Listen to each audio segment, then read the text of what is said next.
मैंने पहले भी बोला है कि बांग्लादेशी गवर्नमेंट ने हिंदुओं के खिलाफ दंगा जानबूझ के भड़काया है, क्योंकि दीपू चंद्र दास को पहले अरेस्ट किया गया था बांग्लादेशी पुलिस द्वारा। बेचारा एक्सप्लेनेशन देता रहा, हाथ जोड़ता रहा, गिड़गिड़ाता रहा, लेकिन किसी ने कुछ नहीं सुना। वहाँ की पुलिस उसे घसीटते हुए ले गई और उन एक्सट्रीमिस्ट लोगों को थमा दिया। जबकि कोई भी पुलिस या मिलिट्री पर्सनल इस तरह का डिसीजन खुद से नहीं लेता है, तो जाहिर सी बात है कि उसे ऊपर से ऑर्डर आया होगा ऐसा करने के लिए। मतलब सरकार को भी इसके बारे में अच्छी तरह से पता था, जिसका इसने फायदा उठाया अपनी नाकामयाबी छुपाने के लिए। नाकामयाबी इसलिए बोल रहा हूँ क्योंकि जब से मोहम्मद यूनुस के अंडर इंटरिम गवर्नमेंट बनी है तब से वहाँ की स्थिति और खराब हो गया है। एंड पता नहीं इसको कौन प्राइम मिनिस्टर बना दिया है। तो इसीलिए वहाँ की सरकार को, सिर्फ वहाँ की सरकार ही नहीं, हमारे पड़ोसी देश के नेता को जब भी उनके नाकामयाबी को छुपाना होता है, उनको सिर्फ एक ही टैक्टिक्स आता है, हिंदुओं के खिलाफ दंगा करवाओ, लोग अपने आप एंटी इंडिया प्रोटेस्ट करने लगेंगे। जिससे होता यह है कि उनका मेन मुद्दा से ध्यान भटकता है और उन सबको लगता है कि इसके पीछे इंडिया का ही हाथ है, इंडिया ने ये सब करवाया है। और हो भी यही रहा है, क्योंकि दीपू चंद्र दास वाला इंसिडेंट के बाद स्थिति और ज्यादा खराब हो चली है, हिंदुओं को और ज्यादा सताया जा रहा है। एंड जिस तरह की बात को लेकर वहाँ इतना कुछ हो रहा है, हमारे यहाँ तो इस तरह की बातें खुलेआम होती है।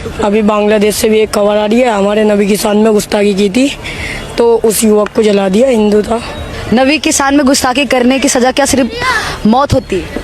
मौत से भी बेहतर होती है, सही दी है, मौत भी दी है, तो इसको मार के सही किया है। सही क्या है जी। मैं लेकिन क्या करें, बोलने की आजादी है, बोलने के लिए कोई कुछ भी बोल सकता है। बच्चे नहीं है, टाइम बॉम्ब है साले, आतंकवादी के पिल्ले हैं। लेकिन एक बात नहीं समझ में आती कि वहाँ के बांग्लादेशी प्रोटेस्टर्स जो खुद को जेनजी बोलते हैं, उन्होंने हिस्ट्री पढ़ी भी है कि नहीं। अगर पढ़ी होती तो उन्हें पता होता कि हमने उनके लिए क्या किया है। वो कभी हमारे खिलाफ प्रोटेस्ट नहीं करते। उन्हें पता होता कि उनकी आजादी हमारी देन है। वो अभी एग्जिस्ट कर रहे हैं क्योंकि हमने उनके लिए लड़ा। एंड जिस तरह से हम नहीं बोलते कि रशिया ने हमारे लिए क्या किया। तो बाकी की बातें कमेंट में, कमेंट खुला हुआ है, अगर कुछ कमेंट करना तो कमेंट में आ जाओ।